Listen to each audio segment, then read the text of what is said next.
Association of Realtors. It's a pleasure to spend the day with you at our annual Member Appreciation Day. My name is Gabriel Rojas, Chair of your 2020 Global Business Council. And on behalf of myself, my co-chair Sunny Chan, and the entire committee, welcome to our Global Real Estate Update. It seems like the world's been flipped upside down this year. You wouldn't be wrong by saying that, but it certainly hasn't stopped turning. And the world of real estate most definitely has not stopped. In fact, in the Bay Area, if you're working this market, which obviously you are, it's going gangbusters out there. Things are just nuts. So we know it's not stopping, which is a great thing. But what about the worldwide real estate sales? Let's talk about today the foreign countries coming into the United States and in California. Where are they buying? For how much? So let's start by sharing with you a broad analysis of the global market in terms of incoming buyer residential sales from these foreign countries. And you're going to see a link to NAR's global real estate statistics that's bound to our presentation today. Feel free to open that link up now and follow along with us as we go through the presentation.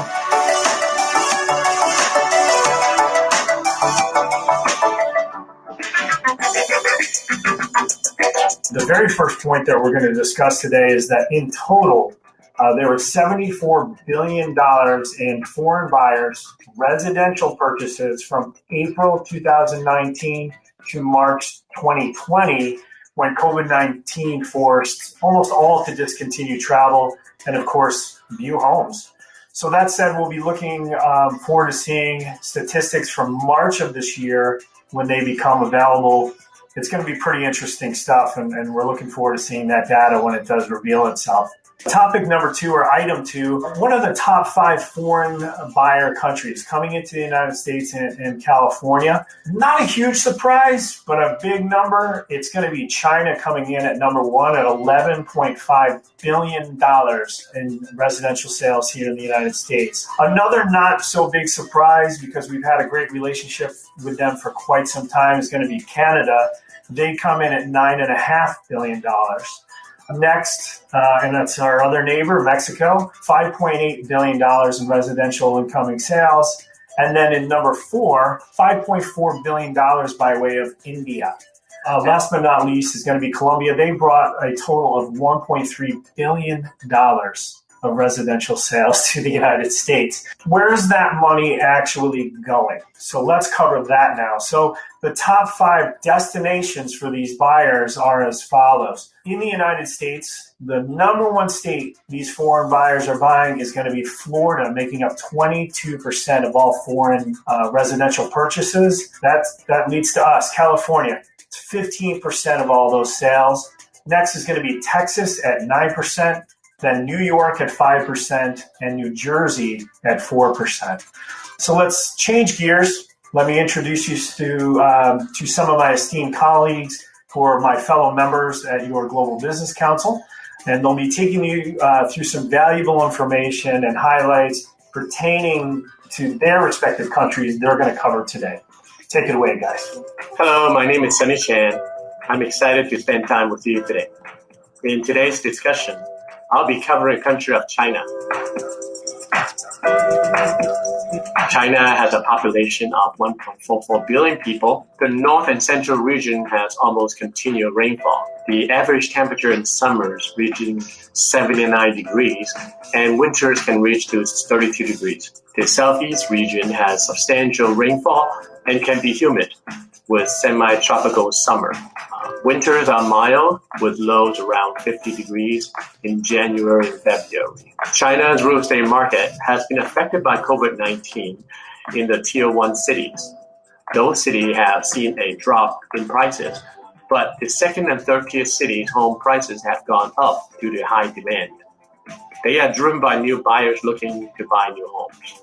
In the U.S., foreign buyers make $77.9 billion in residential purchases between 2018 and 2019, which represent a 36% drop from the previous year, according to the data from National Association of Realtors. The Chinese were the biggest foreign buyers of American homes, Chinese buyers accounted for $13.4 billion in real estate purchases, or roughly 17% of all sales to foreign buyers. Chinese investors have been the biggest purchaser of U.S. residential real estate for 6 consecutive years. And they like California because it's close to China. We have many direct flights from China into SFO and LAX. And the San Francisco Bay Area has the most Chinese American population amongst other U.S. cities. We have many Chinese cuisines, restaurants, and grocery stores that cater to their culture and lifestyle needs. Many Chinese buyers consider San Francisco to be their first destination in the U.S. Some San Francisco realtors hire Chinese-speaking assistants to help with the translation and dealing with these foreign buyers. Although there's a slight drop in Chinese buyers into the U.S., there are still a significant number of buyers for San Francisco. I hope you find this information helpful. Have a great day. Okay, everybody, welcome back. It's Gabriel back again. I'm going to share some information about Canada, which is a country that's very near and dear to me, has a special place in my heart, because I grew up in the Finger Lakes region of central New York. Any of you know that part of the country? It's a magnificent place. It's also a stone's throw away from the Canadian border. So when I was growing up there, my family, my friends and I, we'd go up there for, hockey games, hockey camp, to bring those skills back to central New York. We would visit our friends up there, and there's a lot of fun activities to be had in Canada, especially in the summer months. We spent a lot of time in Toronto specifically, once in a while in Montreal, but it's just an amazingly beautiful place. There's just so much to do there. The people are beyond hospitable, as you may have heard. It's an amazing place. So we're going to get into Canada. And what I want to talk about first is pretty recent statistics. As of 2019, Canada had an estimated population of 37.6 million people. Now, keep in mind that Canada is larger than the United States of America. It's the second largest country in the world by way of landmass or area. But more than 90% of that population lives within 150 miles from the U.S.-Canadian border. So incredibly dense population, that lower portion of the country. I think mainly by way of inclement weather, so to speak, because it's pretty inhospitable when it comes to the weather conditions during those winter months. Let's put something else into perspective here. The estimated population of California is 39.5 billion. So, just between California, our state, of course, and Canada, we have 2 million, roughly 2 million more people living here in California than the entire country of Canada, second largest country in the world by landmass. Pretty amazing. As far as the economy goes, Canada ranks pretty high in the world for its GDP. It has just over 1.7 trillion based on estimates or totals, in 2018. So let's go on. We'll talk about more real estate focused data now. The estimated immigrant or outgoing Canadian population is estimated at roughly 39,129 people. Now, out of that roughly 39,000, the three largest age groups exiting Canada are going to be between the ages of 25 and 29, with just shy of 5,500 people. And then in second place, it's going to be from ages 30 to 34. And that bracket brings in a total of 5,204,000 people. So a difference of only 296, very similar in numbers between those two age groups. And then finally, people between the ages of 35 and 39, that age range has a total of 4,017. So from the ages of 25 to 39 years old, we have just shy of 15,000 people leaving likely for job opportunities, something in that realm. I would think. Now, since COVID-19, we saw drastic drops in these numbers. For example, in the second quarter of 2019, 11,217 Canadians left the country. In the second quarter of this year, that number dropped to 413. A dramatic difference, clearly. But one thing is for sure, though, and that is San Francisco and East Bay, Canada, purchased ranking was number one out of all countries. And then in number two is Brazil, believe it or not. Wouldn't have had any idea about that. In San Jose and Sunnyvale, Canada also ranks number one, followed by Vietnam. So that is my analysis of Canada. I hope you got something out of it, and I'm going to give the mic back to the rest of the team to cover some more countries for us.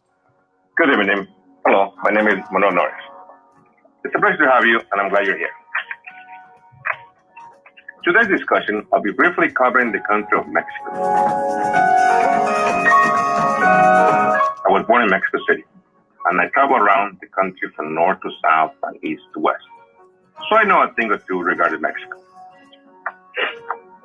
Mexico has a population of 126.8 million people, and the average temperature in winter are very mild, ranging from 64 to 73 degrees Fahrenheit, and in summer around 83 degrees Fahrenheit.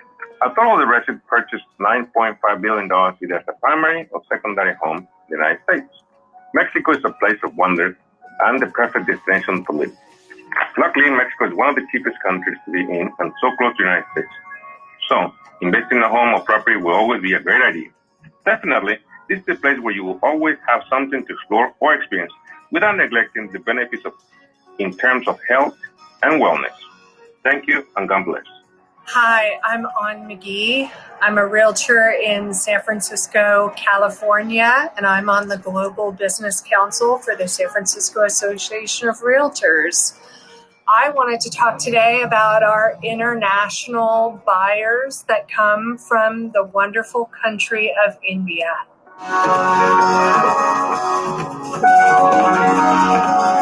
So I looked at the great real estate statistics from 2019, and our clients from India have spent $5.4 billion in the United States, 15% of which is right here in my home state of California.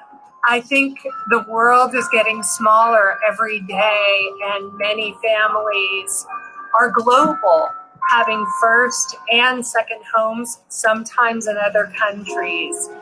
My husband and I have had the good fortune to visit India, and I think that America and India have a lot in common.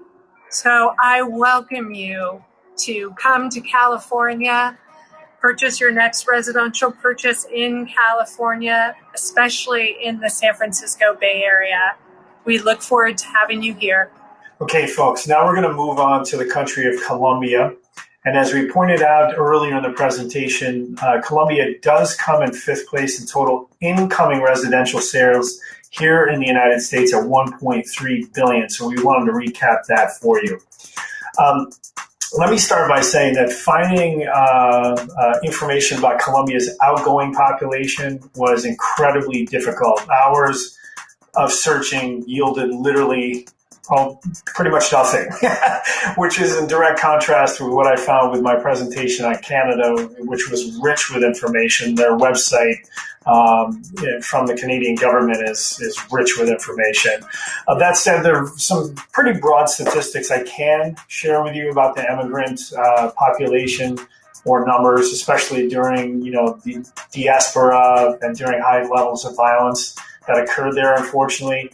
It is estimated that Colombians numbered around 3.3, and some estimates up to over 4 million currently live permanently outside of their home country, either because they had to flee or they migrated legally. The United States does rank number one in total Colombian immigrants and Colombian population, with roughly 1.2 million Colombians here in the States.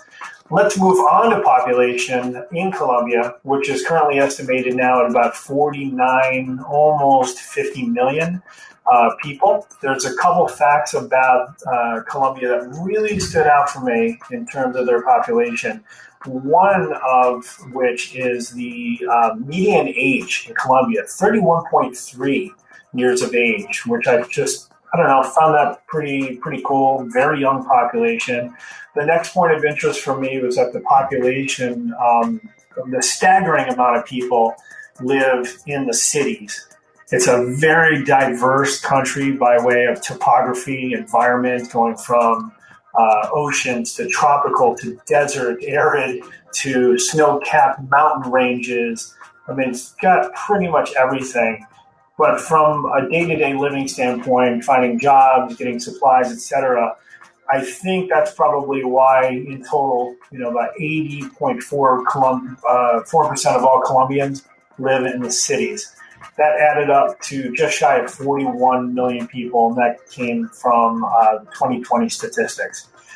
Shifting over to their economy, Colombia had a GDP of roughly $323.8 billion. That was as of 2019.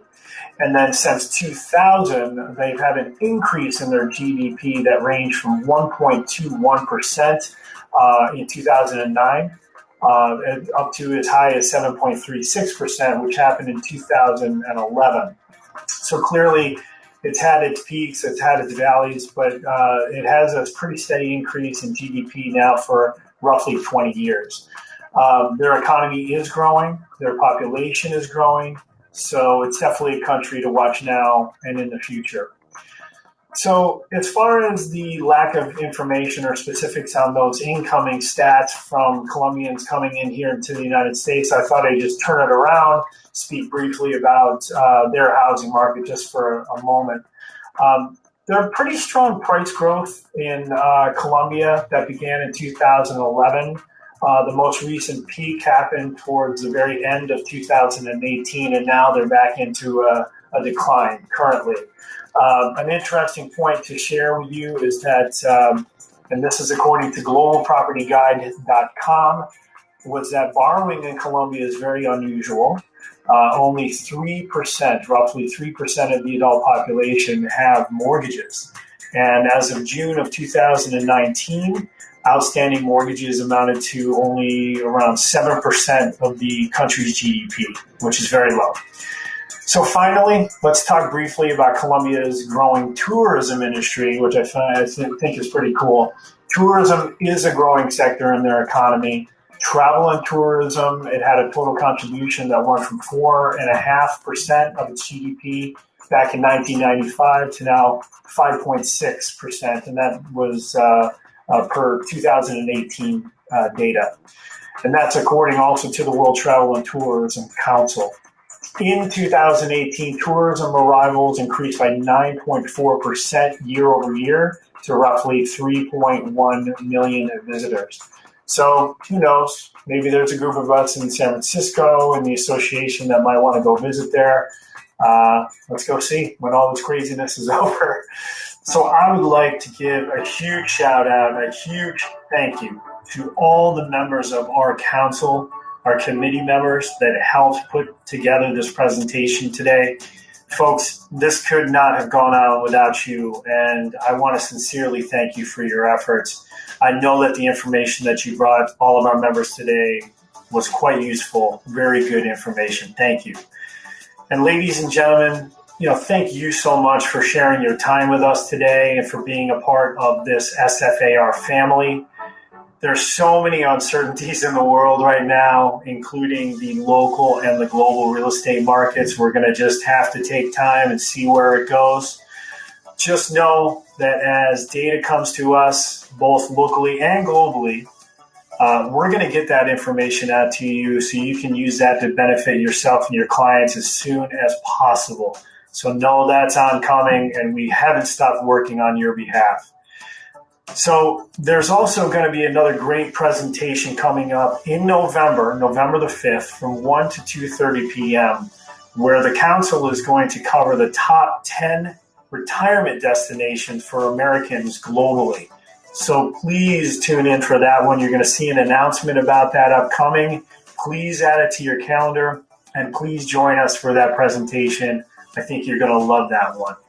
So on behalf of GBC, I want to wish you, we all want to wish you a happy, a healthy, and a very successful finish to this year. We look forward to seeing you all in person really soon. So please stay safe, be careful out there, wear the masks if you can, distance when you can, and just come back to us safe and sound. I, for one, can't wait to see you all. I want to smile with you, maybe have a cocktail with you, and just go from there. Looking forward to that day, everybody. We love you. We miss you. Stay safe, and we'll see you soon.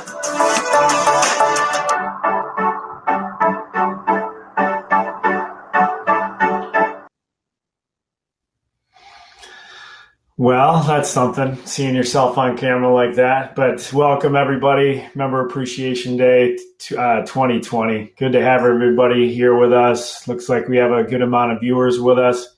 Really hope you got something out of that information.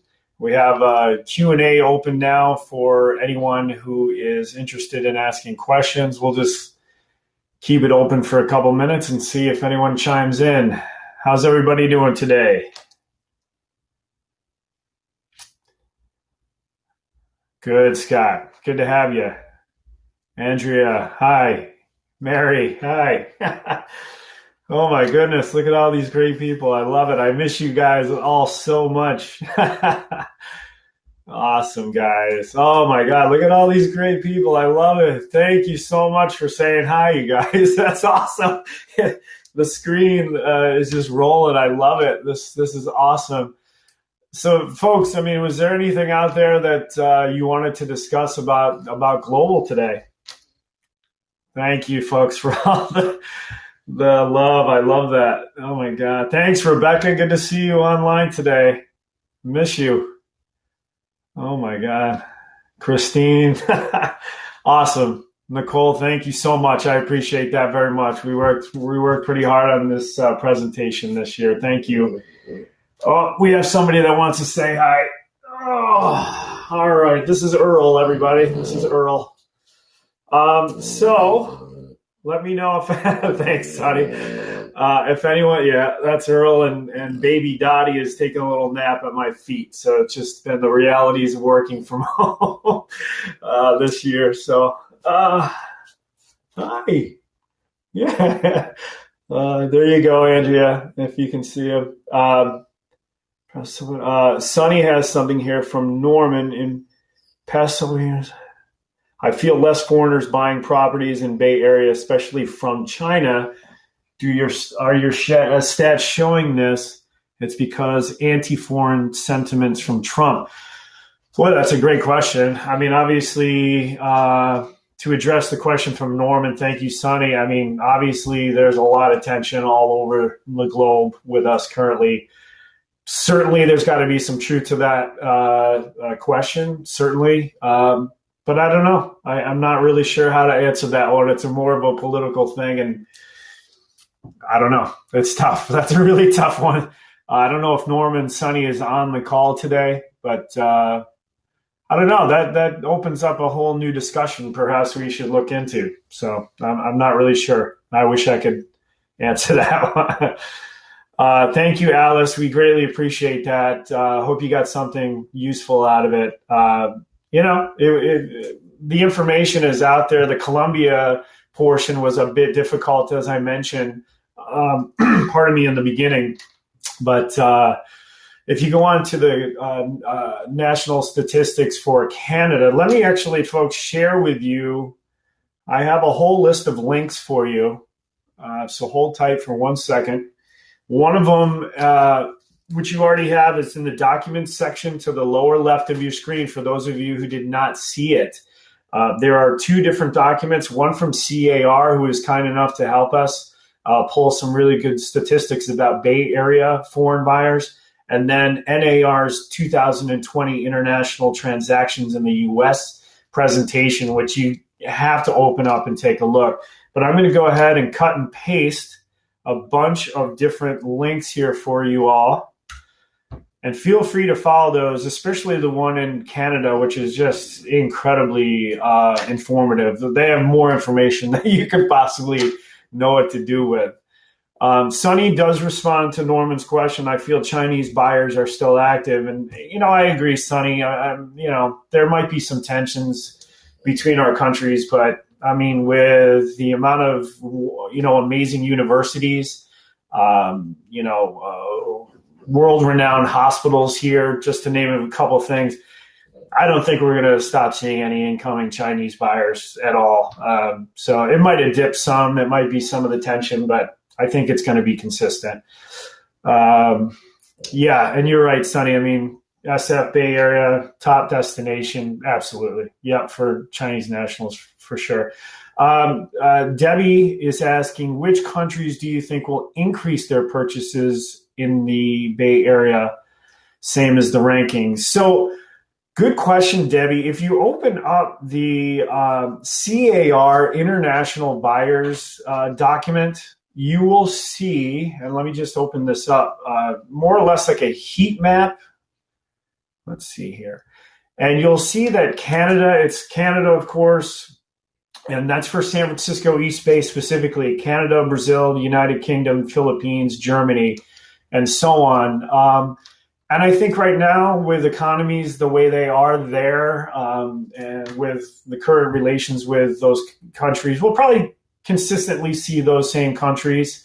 But look, Debbie, at pages on the 4-page slide.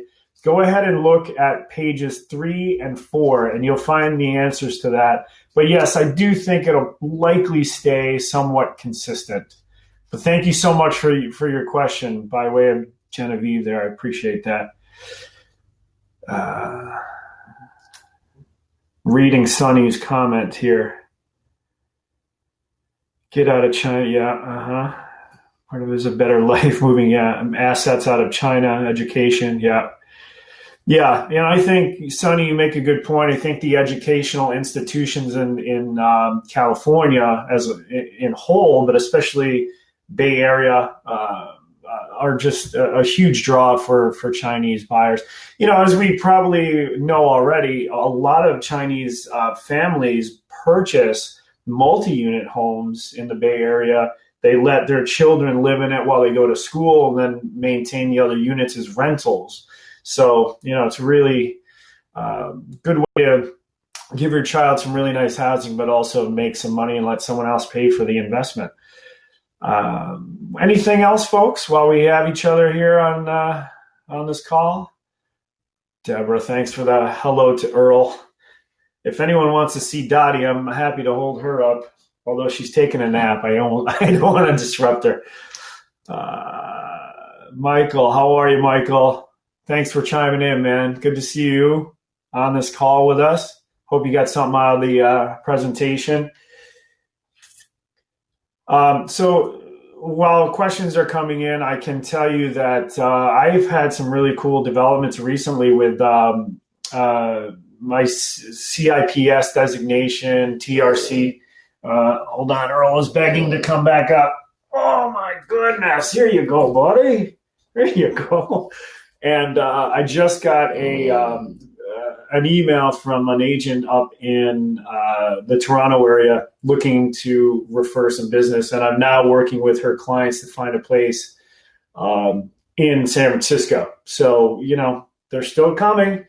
The economy and the global environment right now is hectic and weird as it is. People are still coming in. So, yeah, it's still happening. Let's see, Patrick.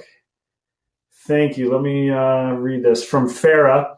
Can you share the links with us, please? Okay. So, Farah, there are documents there to your bottom left of your screen. You'll just see a small box to the left of my name there. Documents, those are two different ones, CAR as well as the NAR information. Also, Farah, just about 8 posts above you, at 11:35 a.m., I posted several different links where I drew that information. Much of the information was resourced from those sites. Let's see. Deborah, are you asking about the folks from Canada that are buying? Okay. Yeah, they're interested in sorry, everyone. Deborah had asked the folks that I was just talking about from Canada whether or not they're looking for a condo or for a single family, and they are indeed looking for a house, a single family residence. Yeah, so they have a nice size budget, and yeah, they're ready to go. So, and luckily, with the internet providing so much housing information, of course, they've done a lot of the research already, and they're ready to pull the trigger and fly back down and make a purchase. So, thank you for the question, Deborah. Farah, glad to know that you got that information. Good. Look at this guy. His face. Oh, he's a character. I wish I could show you guys Dottie, but she is sound asleep, and she's our puppy. So anyway, for all you dog lovers out there, this is for you. All right. So Farah, Deborah, everybody, thank you so much. And, let's leave it open another moment here. Oh, wait, I was on the chat column, folks. Let me go back. Okay, sorry, folks. I was on the chat session for a while there. I just switched over to the Q&A. It looks like we did answer your questions. Is anyone else interested in a discussion before we wrap up? Great day of presentations today. I'm really happy to be a part of this today. So, Sandra, Earl says goodbye to you as well. We, just as I mentioned, everyone in the presentation, we really miss each other. This family is so important to all of us. And, man, I just can't wait for things to go back to normal and just get a chance to work side by side with all of you, hopefully really soon. So, folks, great to see you all here. Yeah, he is, Sandra. Great to have you all aboard today. And thank you so much for watching the presentation. Truly hope that you got something great out of it. And if you ever want to give me a call, a text, an email, feel free to do so. Doesn't look like my information is on the screen, but Jen, I don't know if that's posted somewhere. But anyway, folks, just feel free, and we'll go from there. Sunny is asking, can we have the November event info again, please? Yeah, so Sunny, the event is going to be, oh boy, was it November the 5th, 1 to 2:30 p.m.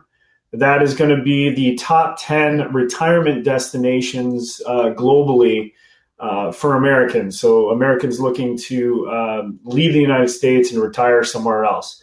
So that's going to be a great one. Jen, you can confirm if you're there. But I believe it is the 5th from 1 to 2:30 p.m. Yes, thank you, Sonny. So that is confirmed.